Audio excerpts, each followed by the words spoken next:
Bonjour et bienvenue à la 5e session de l'intervention Ta vie en mouvement. Depuis le début des sessions, nous avons vu ensemble différents moyens pour demeurer en santé, résoudre des situations difficiles et répondre à vos besoins de soutien en lien avec la maladie de Parkinson. Nous allons maintenant aborder les moyens qui favorisent la communication et les relations harmonieuses avec votre famille, votre entourage et les professionnels de la santé. Cette session vise à vous permettre d'explorer différentes habiletés de communication et de mettre en pratique la démarche de résolution de problèmes pour conserver ou améliorer la communication.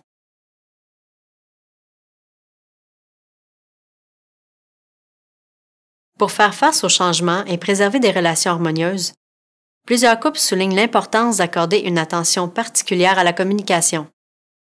Peut-être que dans votre cas, la communication n'a plus de secret et que vous la maîtrisez déjà très bien. Je vous dirais de continuer dans ce sens-là, parce que certainement, la communication doit déjà bien vous servir. Que vous maîtrisiez la communication ou qu'il y ait place à l'amélioration, dans les deux cas, il peut arriver que les besoins et les attentes de chacun dans le couple soient différents. De plus, avec les changements associés au Parkinson, la volonté d'apprendre à négocier et à mieux communiquer au sujet de la maladie entre vous et avec les enfants, les petits-enfants, la famille, les amis et les professionnels de la santé est aussi très présente chez bien des couples. Je vous invite à écouter ce qu'ont à dire Monsieur et Madame Gentil au sujet de la communication. La communication, c'est la base de tout. On a besoin de comprendre ce que l'un, l'autre et les autres peuvent vivre. Des fois, c'est difficile avec le Parkinson et on a besoin de savoir comment mieux s'y prendre. On a besoin d'aide pour mieux informer la famille, les enfants, les petits-enfants, pour qu'ils se posent pas trop des questions et dire la réponse juste. Et savoir quoi faire, se préparer, comment procéder pour demander, recevoir et accepter de l'aide. Il me semble que lui, autant que moi, il faut savoir comment faire. Ça peut aider à garder notre rythme de vie, à prévenir des malentendus et puis bien des problèmes. Hein?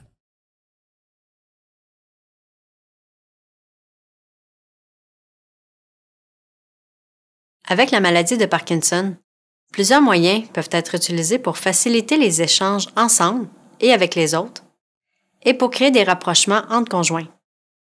Différents moyens peuvent vous permettre de raffiner ou de conserver vos habiletés à communiquer. Vous allez possiblement reconnaître des façons de faire qui font déjà partie de vos habitudes. C'est tant mieux, car vous saurez que vous êtes déjà sur la bonne voie. Vous allez également découvrir de nouveaux moyens que vous pourrez essayer pour ensuite en évaluer les résultats. Généralement, appliquer de nouveaux trucs est parfois difficile, mais plus vous allez les utiliser, plus ces trucs deviendront simples et naturels. Comme le dit le vieux proverbe, c'est en forgeant que l'on devient forgeron.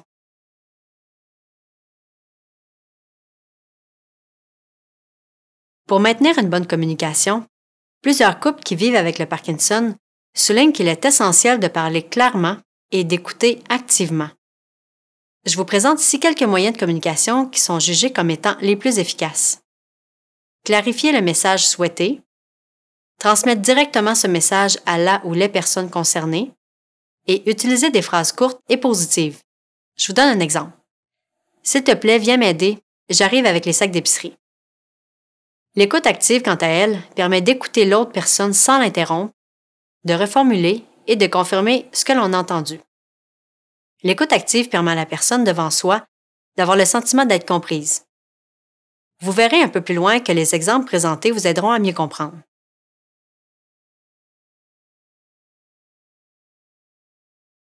Il s'agit de respecter le rythme de chacun.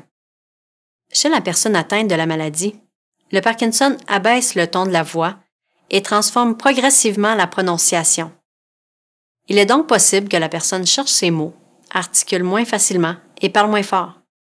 Il est souhaitable de laisser le temps à votre partenaire de s'exprimer et de ne pas parler à sa place. Par exemple, vous pouvez lui dire « Prends ton temps, je t'écoute ».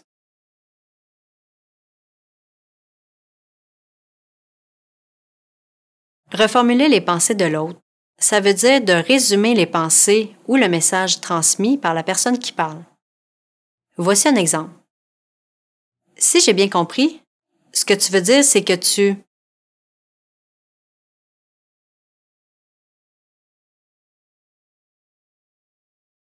Donner de la rétroaction à l'autre permet de lui dire que l'on comprend l'information et les sentiments qu'il tente de nous transmettre. Par exemple, Je comprends que tu... Ou bien, ce que tu ressens, ça ressemble à...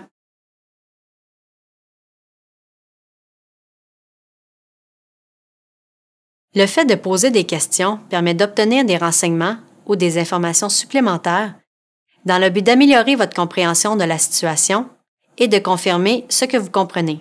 Par exemple, vous pouvez dire à votre conjoint ou votre conjointe « Qu'est-ce que tu veux dire au juste? » Voyons ce que M. et Mme Tremblay utilisent comme stratégie qui facilite la communication entre eux.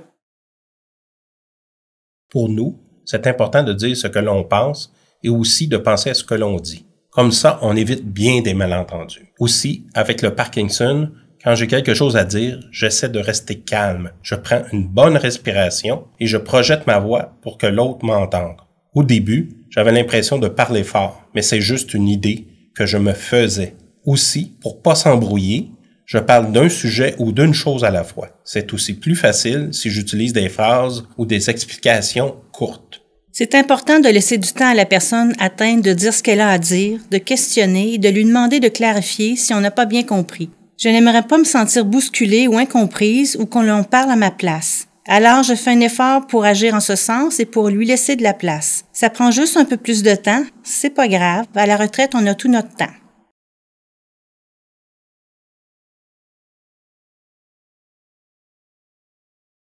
Un autre élément qui vous aidera à communiquer est d'ajuster le contenu de vos propos selon les personnes à qui vous vous adressez.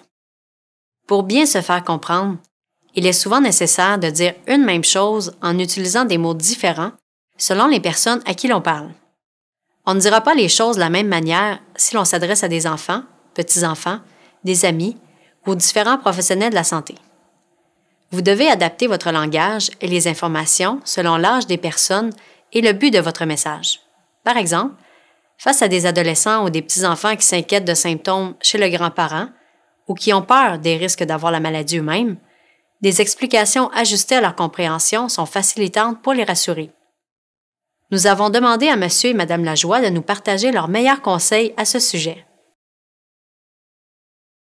Parce que nous sommes tous différents, le Parkinson nous affecte de différentes manières et c'est la même chose pour notre entourage. D'autres couples sont déjà passés par là. Plusieurs sont heureux de vous partager comment ils procèdent. Il existe aussi des livres, des brochures pour parler plus facilement de la maladie qu'on trouve que c'est le bon moment.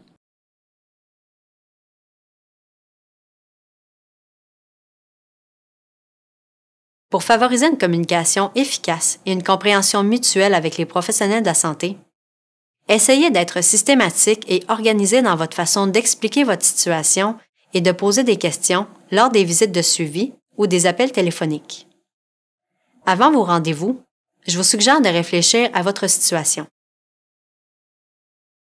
Quelles questions vous reviennent souvent en tête ces jours-ci? Qu'est-ce qui vous préoccupe le plus en ce moment? Qu'est-ce qui est le plus difficile? Quand cela se passe-t-il? Qui ou qu'est-ce qui aggrave et allège la situation? Qu'est-ce que vous aimeriez améliorer? Que pouvez-vous faire maintenant pour améliorer la situation? Je vous suggère d'écrire les réponses à ces questions dans un agenda, un journal ou un ordinateur pour ne rien oublier. Cela vous permettra d'optimiser le temps disponible lors de vos rencontres avec les intervenants de la santé et d'être plus satisfait et confiant.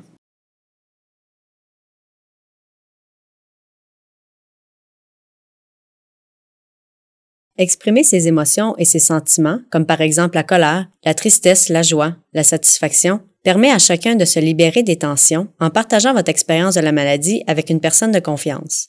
Pour vous aider à exprimer vos émotions, la première chose que je vous invite à faire, c'est de reconnaître les émotions que vous ressentez, comme nous l'avons vu à la session 3. Que veulent dire ces émotions? Qu'est-ce qu'elles cachent? Quelles croyances ou pensées alimentent ces émotions? Ceci vous permettra de clarifier vos pensées et de comprendre ce que la situation particulière vous fait vivre. Le fait de décrire vos émotions en termes précis et concrets permet à chacun de comprendre ce que l'autre ressent. Je vous donne un exemple. J'ai peur d'annoncer ma maladie à nos enfants.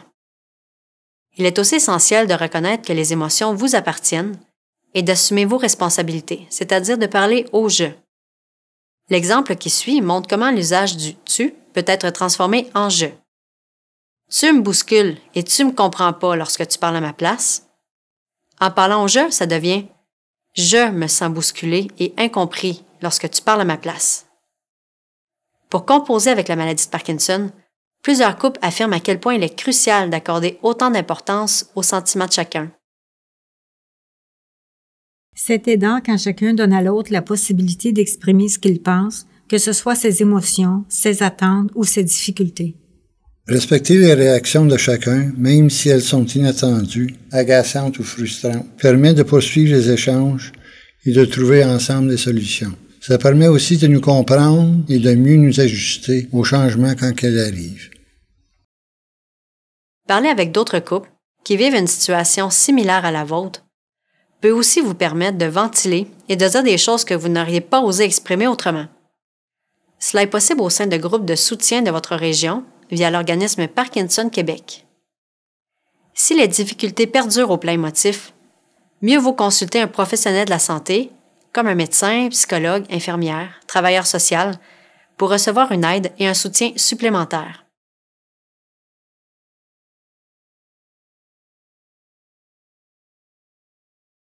Plusieurs difficultés de communication chez les couples qui vivent avec le Parkinson ont en commun 3 obstacles. La peur de décevoir, la gêne de parler d'un sujet ou de montrer une faiblesse, et la crainte de perdre l'affection des autres. Il est normal de ressentir de telles émotions. Cependant, des couples mentionnent qu'à la longue, il est utile d'oser parler du Parkinson et de ses répercussions au lieu de les cacher. Ces couples proposent également de se préparer et de penser à la façon dont on souhaite parler simplement et ouvertement du Parkinson. Anticiper les réactions possibles des proches et leurs effets sur vous sont aussi des tactiques aidantes avant de faire les premiers pas.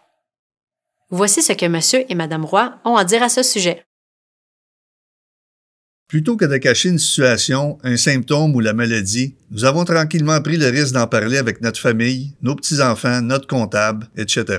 Un secret, c'est difficile à garder et à un moment donné, l'inconfort devient tellement grand qu'au lieu de régler la situation, ça empire. Alors, après en avoir discuté, on s'est lancé. Le premier pas a été difficile, bien sûr, mais ça nous a aidés à avancer et en faire d'autres plus facilement. Les gens sont beaucoup plus réceptifs et compréhensifs qu'on ne l'imagine. Vous savez, même à la banque, à la pharmacie et même au gouvernement. En plus, on ne s'était pas rendu compte que nos enfants et nos petits-enfants s'inquiétaient. Le fait de savoir et de comprendre la maladie et que l'on fait tout ce qu'on peut pour rester en santé les a rassurés. Ça a calmé bien des inquiétudes inutiles. Les gens nous trouvent courageux.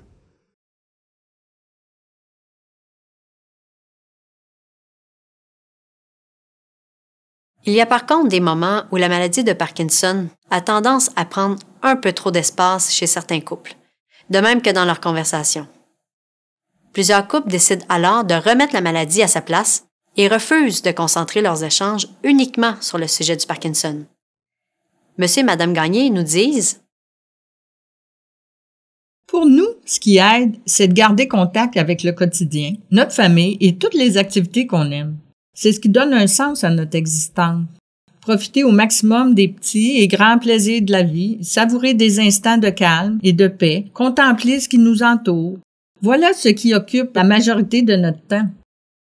La maladie ne doit pas nous empêcher de continuer à faire ce qui nous donne du plaisir à être ensemble, en famille et entre amis. Le Parkinson a sa place, mais ne doit pas prendre toute la place dans nos vies.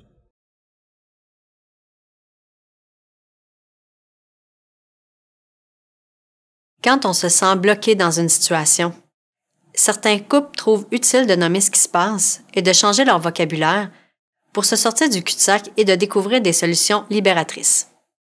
Voici l'exemple de Monsieur et de Madame Bienvenue. À un moment donné, on était comme figé par la maladie. On se demandait tout le temps pourquoi moi, pourquoi que j'ai cette maladie-là, pourquoi que ça nous arrive à nous. Aujourd'hui, on comprend que les causes du Parkinson sont encore inconnues et que personne n'est à blâmer pour ça. Ouais, aussi on trouve ça que c'est plus productif de se dire qu'est-ce qui nous dérange avec le Parkinson, qu'est-ce qui est important pour nous à chaque jour, qu'est-ce qu'on peut faire pour mieux vivre un jour à la fois, 1 heure à la fois avec cette maladie-là, qu'est-ce qu'on veut faire pour protéger notre qualité de vie et habiter chez nous le plus longtemps possible. Les pourquoi, ça nous permet pas d'avancer. Au lieu de ruminer, on choisit de mettre en mouvement et surtout en action.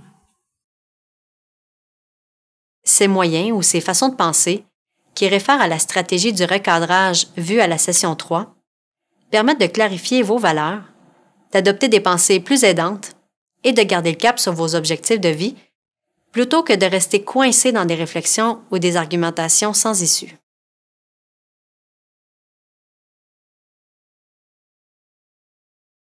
Lorsque vous reconnaissez que ce que vous dites ou faites ne fonctionne pas, ou lorsque vos attentes et vos besoins sont différents dans le couple, je vous suggère d'essayer de faire autre chose. Comme le Parkinson est une situation relativement nouvelle dans votre vie de couple, cela requiert souvent des stratégies que vous n'avez possiblement pas l'habitude d'utiliser. Je vous conseille de modifier votre approche et d'essayer différentes stratégies pour atteindre votre objectif. Les stratégies, qui font appel au compromis mutuel et qui suggèrent des solutions gagnantes-gagnantes pour les deux partenaires, reposent sur l'idée qu'avec de la créativité et de la motivation, une solution intégrant les visions ou les positions de chacun pourra être trouvée. Madame Roy nous dit: C'est en étant moins sur le pilote automatique, en changeant de tactique, en faisant un peu moins ce qu'on a l'habitude de faire, qu'on obtient habituellement de meilleurs résultats. Inutile de répéter une solution qui ne marche pas après quelques essais. On cherche de nouvelles solutions ailleurs.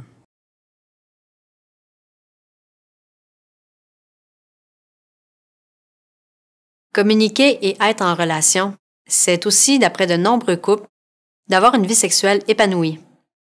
Partager des moments d'intimité est une source de communion et de plaisir privilégié. Pour y parvenir, des couples soulignent que de parler de leur sexualité demeure l'élément clé pour s'adapter aux changements normaux liés au vieillissement et aux changements apportés par le Parkinson.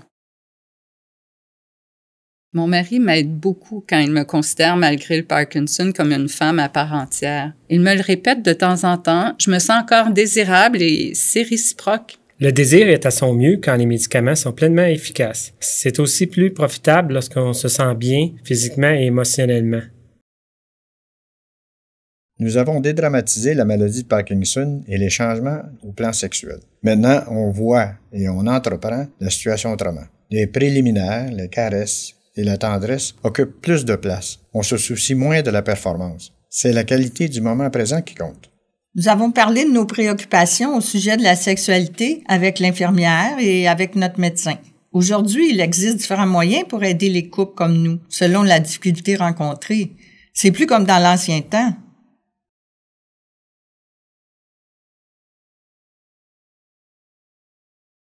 Enfin, des couples nous partagent des moyens qui pour eux fonctionnent bien pour conserver des relations harmonieuses et une cohésion entre eux. Selon ces couples, ça prend de l'amour, de la confiance, du respect mutuel et de la complicité, de la collaboration, de la négociation et aussi des compromis de part et d'autre. D'accepter nos responsabilités partagées. Ça prend toujours deux personnes pour communiquer, se chicaner, résoudre des difficultés et se réconcilier. De l'humilité pour s'excuser et réparer une erreur. De l'humour, c'est-à-dire être capable de rire de soi, de l'autre et de situations qui nous dépassent. Du piquant, des surprises, de la créativité et même parfois des choses flyées. Des sourires et des merci, c'est fou comme ces petites récompenses font du bien. Du courage, de la compréhension et de la douceur. Avec ça, on peut en faire du millage. De la sagesse pour se ressourcer et prendre soin de soi, pour prendre soin de l'un et de l'autre et de notre famille. Du désir et souhaiter régler les difficultés avant d'aller se coucher.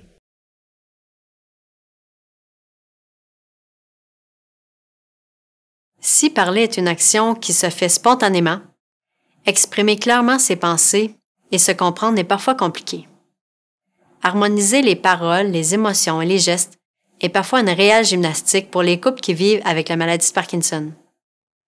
La démarche de résolution de problèmes qui vous a été présentée plus tôt dans les sessions peut vous être utile pour vous aider à passer à travers des situations dans lesquelles la communication est plus difficile. Revoyons ensemble la démarche proposée. Quoi? S'il y avait un élément de la communication que vous souhaiteriez améliorer, quel serait-il? Quels moyens avez-vous essayé dans le passé? Quels obstacles? Si vous rencontriez un obstacle au plan de la communication, comment pourriez-vous le contourner? Quels bénéfices pourriez-vous retirer à faire ce changement au plan de la communication? Quelles ressources avez-vous au sein de votre couple, dans votre entourage et dans votre communauté pour améliorer cet élément de la communication? Comment pourriez-vous vous y prendre? Quand pourriez-vous faire ce changement? Je vous invite maintenant à découvrir comment d'autres couples ont réussi à améliorer un aspect de la communication à l'aide de cette démarche.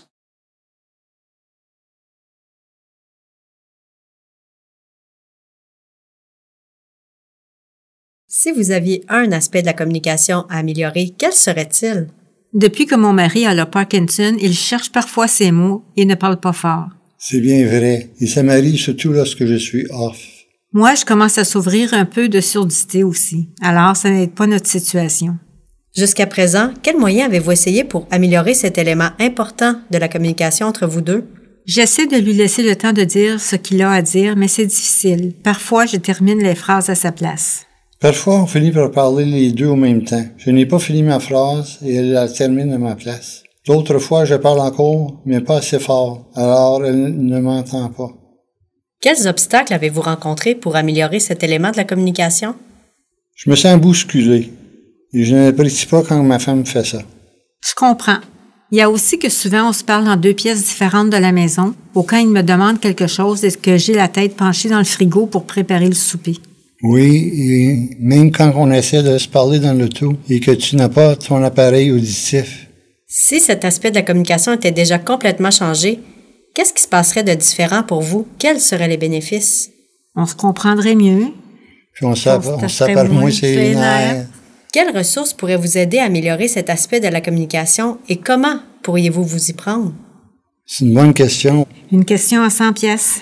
Pour vous aider, est-ce qu'il y a des moments où la communication se passe bien? Comment vous vous y prenez dans ces moments-là? Quand on se parle face à face, souvent c'est plus facile comme ça. Oui, puis ça nous éviterait de se crier après, de la cuisine à la chambre à coucher. Aussi, tu pourrais te souvenir que ta voix baisse avec le Parkinson et t'entraîner à articuler davantage et à parler plus fort. Oui, et toi, dès que tu te lèves ou après d'être habillé, si tu mettrais ton appareil, tu pourrais l'enlever pour les siestes et le coucher. C'est vrai que c'est mieux avec mon appareil. Quand pourriez-vous apporter cette amélioration à la communication? On pourrait essayer les moyens dont on vient de parler à la maison et aussi quand on sort au cours des prochaines semaines.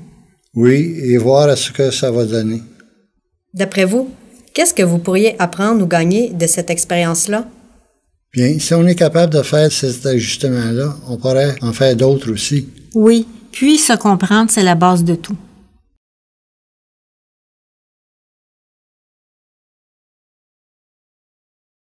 Lorsque j'ai rendez-vous avec mon médecin pour le Parkinson, je suis nerveux. J'ai des choses à lui demander, mais j'oublie parfois mes idées. Moi, je ne veux pas qu'on arrive en retard. Alors, on devient plus stressés tous les deux. On pourrait appliquer la démarche de résolution de problèmes. Bonne idée. Comment ça s'est passé au dernier rendez-vous? Le rendez-vous était à 9 heures. On n'était pas tout à fait prêts et on a oublié les médicaments à la maison. J'ai oublié de poser des questions au médecin sur ce qu'il pense de la vaccination contre la grippe pour moi. Il m'a parlé de comment m'en sortir lorsque je suis bloqué, mais j'ai oublié les trucs qu'il m'a conseillés. On était stressés puis fatigués avant même d'avoir vu le médecin. Qu'est-ce qu'on aimerait changer quand on va chez le médecin? Comment mieux se préparer, poser nos questions puis retenir l'information. Ouais, jusqu'à maintenant, qu'est-ce qu'on a essayé comme moyen pour améliorer nos visites chez le médecin? Je vois pas. On fait toujours pas mal la même affaire. Il me semble qu'on est toujours à la course. Quels obstacles on pourrait rencontrer pour améliorer nos rendez-vous avec le médecin? Le trafic. On n'est pas assez préparé. On peut manquer de temps. On peut oublier. Si on pouvait améliorer la communication quand on voit le médecin, qu'est-ce que ça nous donnerait? Quels seraient les bénéfices? On serait moins stressé, de peur d'être en retard ou d'oublier des choses importantes. Oui, les visites seraient plus profitables. On serait aussi plus satisfait. Mais qu'est-ce qu'on a comme ressources pour améliorer ça? Comment on pourrait s'y prendre différemment? On pourrait écrire nos questions puis ce qui nous préoccupe sur une liste, ou mieux, dans un carnet. On pourrait aussi se préparer la veille du rendez-vous, comme les vêtements, les cartes d'hôpital d'assurance maladie, les médicaments, tout ce qui est nécessaire. Mais on pourrait peut-être demander une heure de rendez-vous un peu plus facile pour se préparer plus tôt. Oui, je pourrais écrire les informations que le médecin nous dit pour s'en rappeler ou lui demander ces informations-là par écrit ou à quel endroit on peut les trouver. Je pourrais regarder sur Internet, sur le site de Parkinson Québec, pour voir s'il n'y a pas d'autres trucs auxquels on n'aurait pas pensé puis qui pourraient nous aider. Bonne idée! Il me semble que c'est un bon plan qu'on a là. Quand est-ce qu'on regarde ça? On va-tu voir sur Internet tout de suite?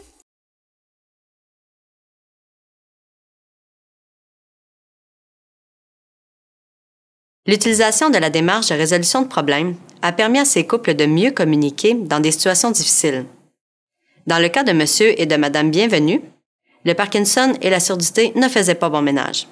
De commun accord, ils ont décidé de se parler en face à face pour communiquer ensemble de manière plus efficace. De leur côté, Monsieur et Madame Tremblay avaient besoin de mieux communiquer avec les professionnels de la santé. Ils ont utilisé des stratégies pour mieux se préparer à leur visite médicale. Au cours de cette session, en plus de la démarche de résolution de problèmes, vous avez découvert ou redécouvert différentes habiletés pour préserver ou améliorer la communication. Par exemple, écouter l'autre sans l'interrompre, lui donner de la rétroaction, poser des questions et exprimer ses émotions de façon constructive sont quelques stratégies qui vous permettront de mieux communiquer ensemble, avec votre entourage et avec les professionnels de la santé. J'aimerais que vous gardiez en tête que les mots sont puissants. Ils peuvent être tantôt des moteurs, tantôt des freins à des conversations et des relations harmonieuses. Les mots les mieux compris décrivent clairement votre expérience vécue, font appel à vos 5 sens et produisent des images qui touchent l'un et l'autre, les membres de votre entourage ou les professionnels de la santé. Toutefois, des messages importants sont aussi exprimés par vos gestes et le langage de vos corps. En surveillant régulièrement les réactions de chacun, vous vous assurez d'être sur la même longueur d'onde. Ainsi, pour se comprendre, les mots sont parfois superflus. L'harmonie se découvre et s'observe plus facilement quand vous êtes pleinement attentif à ce que vous vivez l'un et l'autre et lorsque le silence, l'intimité, le rire sont confortables pour chacun. Je vous souhaite d'entretenir un espace privilégié pour la communication entre vous, avec vos proches et les professionnels de la santé, un espace dans lequel l'accueil, le respect, la confiance, la complicité et l'affection pourront s'exprimer sereinement et en toute liberté. Au cours de la prochaine session, nous allons aborder les changements dans les rôles pour vous aider à cultiver le plaisir. On se retrouve donc à la prochaine session. À bientôt!